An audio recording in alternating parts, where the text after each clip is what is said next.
WNST. Towson, Baltimore. Baltimore positive. We're positively getting into a great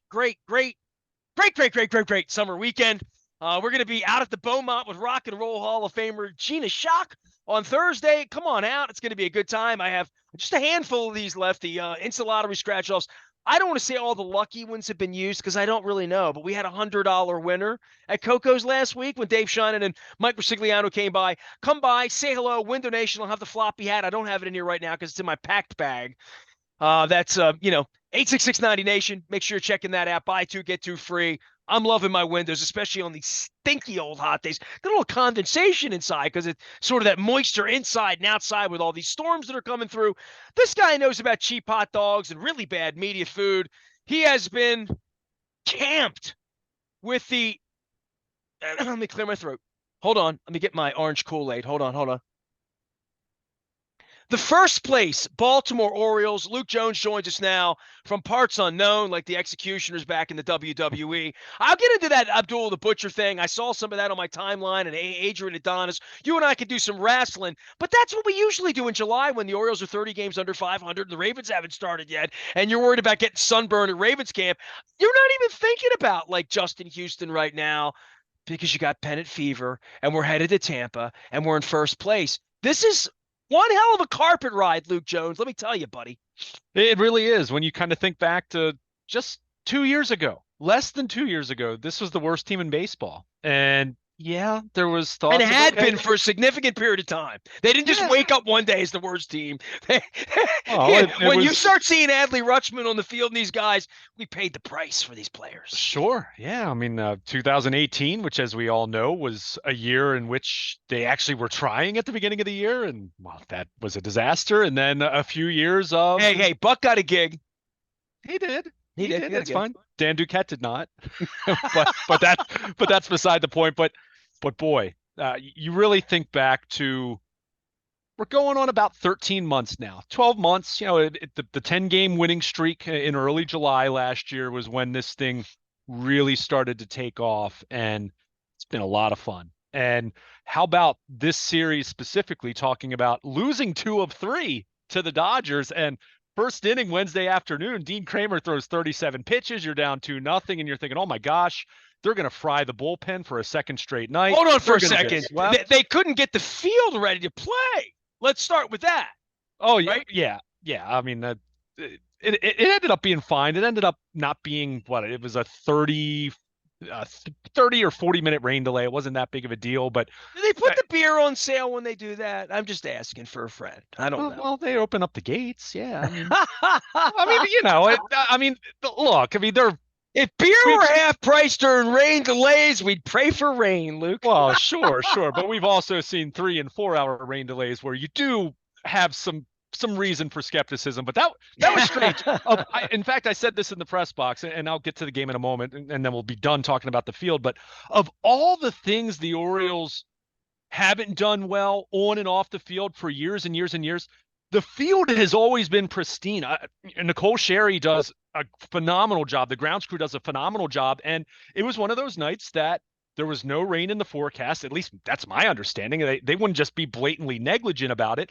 And you can't, contrary to popular belief, you don't put the tarp on the field every night. You kill the grass. So this was a case of, it's summertime, humidity, the Chesapeake Bay. We know rain can pop up this time of year. And I could see, I didn't tweet it at the time because I didn't think that there'd be a delay, but the time I arrived, and it was 10:30, something like that, I noticed they were really working on the field, and they had the drying agent and all this, and I'm like, whoa, that doesn't look right. And I started to wonder, like, I'm wondering if I didn't even know for sure there had been a storm. I live in Southern Pennsylvania. But this is kind of like at the Super Bowl in Dallas. My wife and I walked up to the roof and we saw 500 seats that weren't glued in. Yeah. And it was like 4 hours till game time. I'm like, I bet this is going to be a scandal. Yeah. So it ended up being a delay. But hey, to the grounds crew's credit, they got the field in great shape. It wasn't an issue once the game started. The infield seemed fine and whatnot. But strange start to the day between that. Kramer having such a tough time in the first inning. I mean, this was the afternoon after Tyler Wells had a 40-pitch second inning and was out of the game, in what was a really miserable Tuesday night loss for the Orioles. So you're not thinking that things are going well. You're not thinking sweep. You're not thinking you're going to be tied for first place at the end of the day. And to the Orioles' credit, they come right back with 4 runs in the bottom of the first inning, and Ramon Arias gets the big double, and they got the job done. And it is crazy, though, to think that they lost 2 out of 3 and how frustrating the first 2 nights were.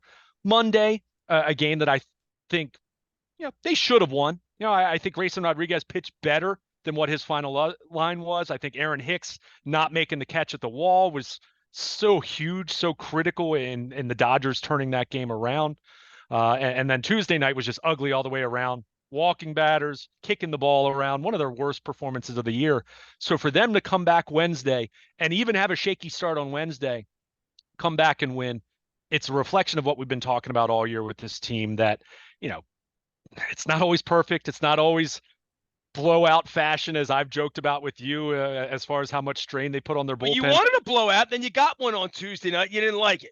Yeah, well, I mean, that was a case of, you needed an extra arm in the bullpen, and then unfortunately Cedric Mullins goes on the IL, and they bring back Logan Gillespie for, at least for a couple days or whatever. But it's never about 24 or 25 or 26 guys, is it? I mean, it really is an ensemble.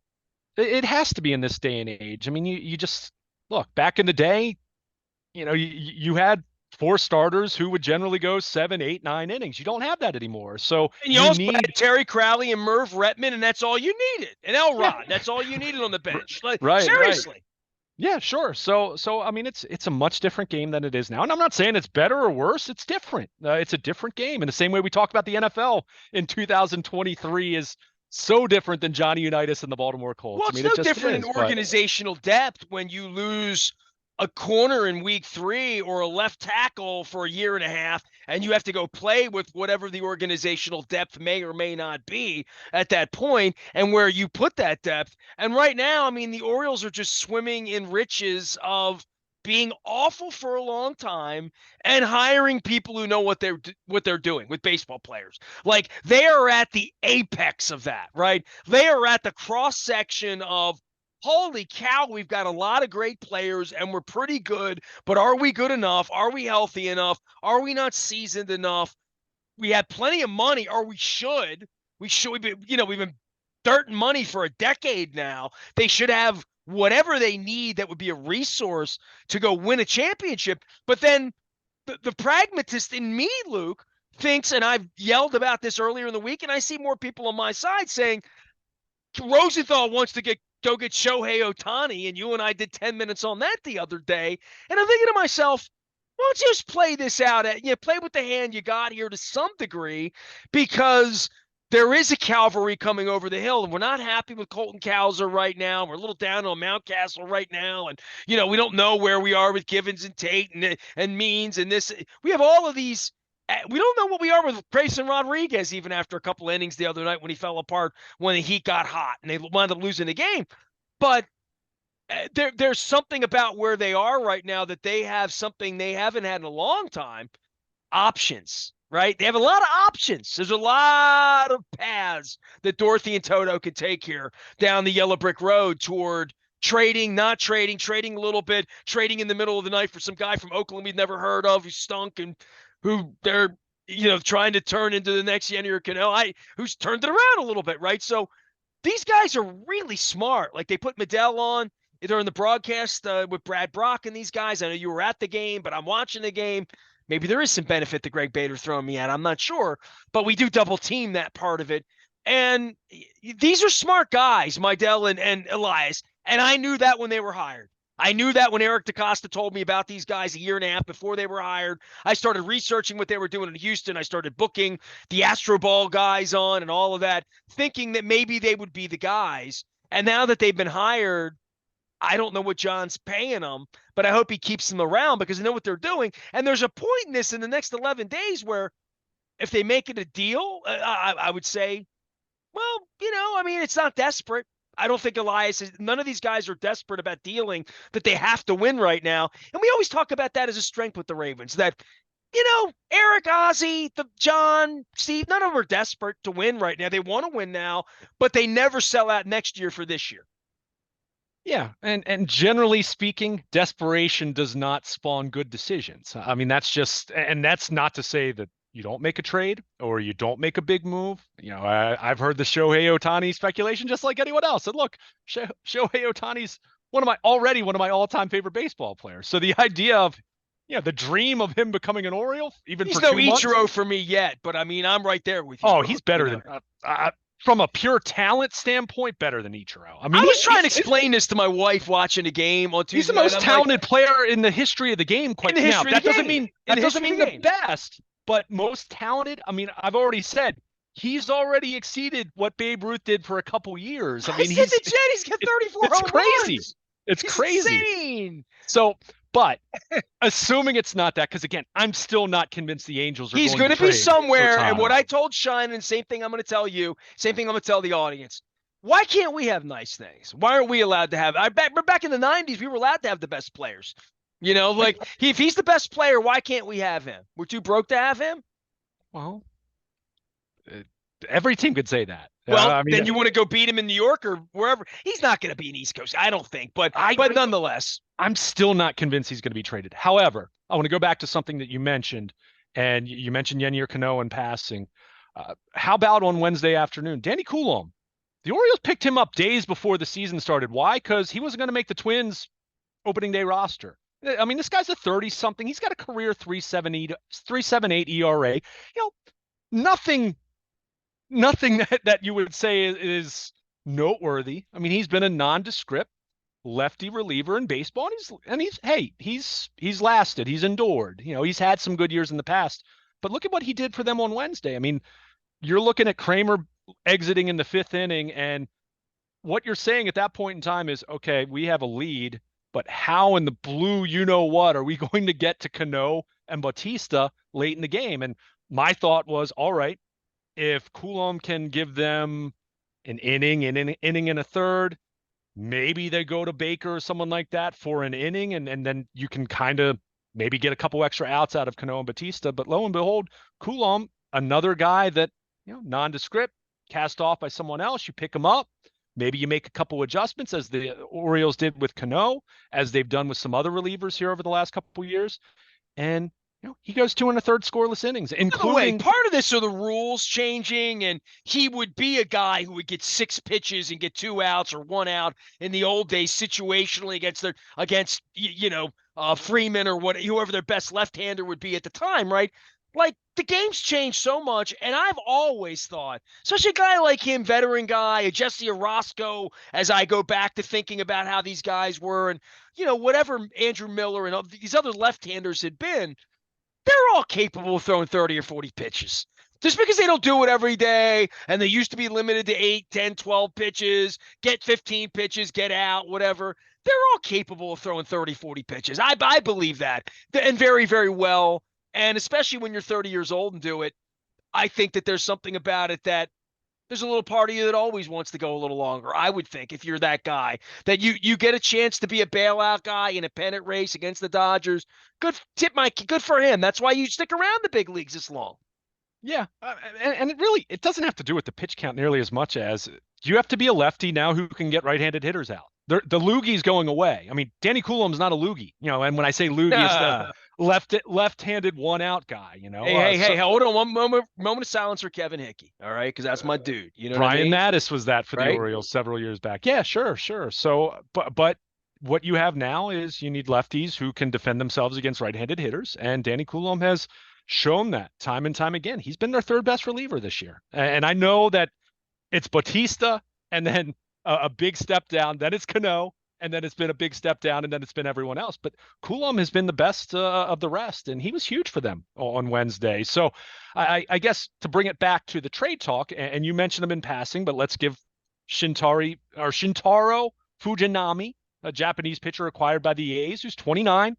You look at the body of work, 8.57 ERA. However, go look at what he's done since the beginning of June. You've seen someone who clearly was making an adjustment to major league competition. He's coming over from Japan this year, so he has experience. Think about that over. experience in Oakland where you feel like you're pitching in the California Penal League too. I mean, like Oh, that's not a good yeah, experience, you know? yeah. I mean, I don't know.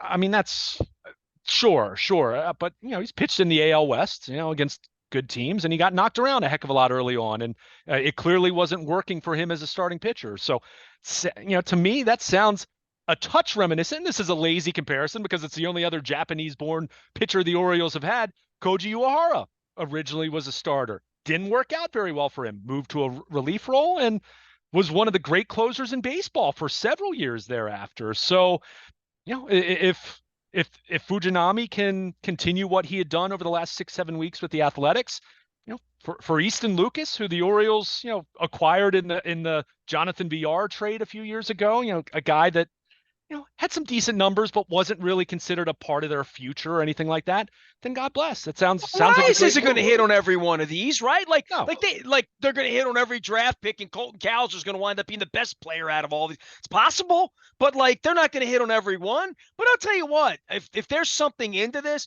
I keep going back to these guys and just thinking that they're magicians. I mean, we're in first place. It's July. What's not to believe in with these guys? You know what I mean? Like, I'm the doubting Nestor. I'm the doubting Thomas of all doubting journalists here. If they dealt for the guy, they saw something in him that wouldn't shock me if he's out on the mound being a hero in August at some point, because that's just the way these guys feel like they have it, to me, the people that make these baseball decisions. Yeah, and look, they haven't batted 1,000. I mean, the Michael Givens signing has been a disaster. He's pitched He's pitched 4 innings, 4 appearances, whatever it was, and he's on the 60-day IL right now. I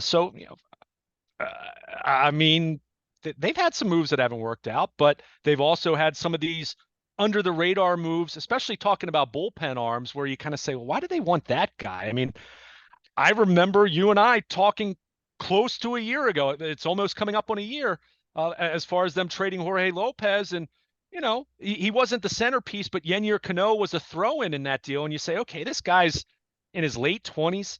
His major league appearances numbers have not been pretty. And hey, he didn't pitch well in limited sample for the Dude, Orioles if I had a last year, production team here and I were to rewind that conversation we had the day after, I remember you vividly saying, what's the plan here? What are they doing? Well, are we in a pennant race? Are we not? Because we were thinking we need him in August. Now, Mancini at this time was sort of a foregone conclusion. I think there was a little bit of not shock and awe, but more like, oh, we're not going to compete this year, right? And then the Cano thing, you beat them up most of the offseason about things they didn't do, right? Now we're going to judge them on what they've done. They're in first place. They're the best team in the American League. And what they're trying to do, which is get Grayson Rodriguez ingratiated into this, have Cole Irvin survive, have Kramer get through a crappy start on a hot day after a delayed start and still win the ball game going away. I mean, they got a little rocky in them, dude. You know what I mean? Like they do. They're worth our time right now. This has been fun to watch, and that's why I'm bullish on. Yeah, they dealt for this guy from okay. I mean, I bet he'll be pitching here, and I bet it'll work out. And if it doesn't, the other guy like him they'll get in the next 10 days. One of these guys will work out, and that 7th inning thing that concerns you, and maybe Coulombe's that guy, right? Maybe. Well, the thing is, you need more than 3 relievers, right? I mean, you need middle relief, and we've seen this play out. We saw this play out Sunday against the Marlins last Sunday, where they have a lead and suddenly 5-0's not 5-0 anymore, and then you're nervous about it. So, yeah, I mean, if Fujinami can come in and get them some outs in the 6th inning, get on occasion get an out in the 7th inning because Cano or Coulombe or whoever's down, because these guys can't pitch every night, and that's why I joked about the blowout thing, because the reality is Batista and Cano cannot pitch every single night, yet it feels like they're in close games every single night. So you need more bullpen depth. I don't think this is necessarily going to be it for them as it pertains to the bullpen. I think they'll probably look to see if they can find another arm, and maybe it's someone that's a little more established. Maybe it's someone that will require a little bit more. And, this guy's pitched well for 6 or 7 weeks. That's not to say that he's going to come in and be effective. That it might just be that, hey, he's pitched well for 6 or 7 weeks, but overall he's not ready to be, he's not ready for prime time, so to speak. So we'll see how it plays out, but they have had an uncanny ability to leave no stone unturned, and they've been able to find some diamonds in the rough. We've talked about that for a few years now, even going back to years where they still were terrible. They still had some bright spots here and there where we talked about a Cole Sulser, at times, who had a good season for them a couple years ago before they traded him. But, yeah, you go back to that Lopez trade, and at the time, let's be clear, they hurt themselves for the remainder of last season by dealing Jorge Lopez, but they got Cade Povich, who is, a legit pitching prospect who could help them in the next couple years. And Yennier Cano, they were able to fix. They've been able to fix some guys, and that's something that you could not say about the Orioles for a long time from a player development standpoint, and even a major league coaching standpoint. Pitching coaches cycling in and out and all of that. I mean, they, you called it, magic or whatever, but they clearly have some data and some tools that they afford guys that, hey, we can fix this. We can adjust, a mechanical flaw here that we've picked up, or hey, your best pitch is only the pitch you throw the third most frequently. Why is that? Throw that pitch more. Sometimes it's as simple as that, and sometimes it's just fresh eyes, new coaches, different analysts in the front office looking at some data and saying, hey, try this. So we'll see. And again, Shintaro Fujinami might get lit up, and we might be saying, that didn't work out. And sometimes, that happens too. But again, very low cost here in Easton Lucas, and we'll see how it plays out. But your overall prevailing point, though, as far as where they stand, I mean, we keep saying how fun it is. They finished play on Wednesday as the best team in the American League. Let that marinate for a moment. This isn't just, this is a fun story, or, these guys are overachieving. They have the best record in the American League going into this Rays series. Now, that doesn't mean that in a competitive American League, everybody's trying, Of course. It does much like the Yankees and the Red Sox have given up. Go look at their payroll. They're trying. I mean, I see the Dodgers come in here loaded this week, right? You see the Marlins last week that was sleepy, right? Because you talk about the Phillies in that division, or the Mets, who felt like they were going to have something, right? Like this division's loaded. This lack of the unbalanced thing where you beat each other up. I mean, they go down to Tampa, and we're going to talk about that. Luke, I want to take a break because I want to get on to Tampa. We have so many things we need to talk about. Mullins, we need to talk about Graysons. We got things going on with more pitching. Luke Jones is taking a little bit of a break. He's lathering up the SPF because the Ravens camp begins next week. We got rookies in. You can find him at Baltimore, Luke. You can find me at the Beaumont with Gina Shock, Rock and Roll Hall of Famer. But I'm wearing this for Luke. I'm wearing my Drug City shirt because Luke still has never been to Drug City. August 3rd, we're going to be at Costa celebrating 25 years of WNST. I am putting together the 25 greatest moments in the history of WNST, and I keep getting it down to like 38, 40. And then my wife's like, well, what about that night with Dion at Putty Hill? Got to put that in there. And then there's road trips. And like, I don't even know where to begin. We've done a lot of things here over 25 years. If you have memories, throw me a note, nasty at WNST.net or nest at BaltimorePositive.com. Throw me a note out on IM, social, LinkedIn, Instagram, Threads. I'll find that stuff. We're celebrating. We're going to be at Drug City on the 4th from 11 to 4. We've now got the times. 11 to 4 on the 3rd at Costas, 11 to 4 on the 4th at Drug City. It's all brought to you by our friends at the Maryland Lottery in conjunction with our friends at Win Donation. I had the lucky winning tickets at Coco's this week. We had a $100 winner. Man, just things are going great. Nothing's gone wrong for the Ravens. Knock on wood. Orioles are in first place and are the best team in the American League. They're headed to Tampa in the sunshine. Nobody there cares. We got a lot of Oriole fans down there coming up from Sarasota. Whew, our friends at Win Donation got buy two, get two free, 866-90-NATION. It is a good summer of baseball. We're going to come back, talk some more baseball with Luke Jones. Stay with us. I am Nestor. We are WNST, AM 1570, Towson, Baltimore, and we never stop talking Oriole magic and Baltimore positive.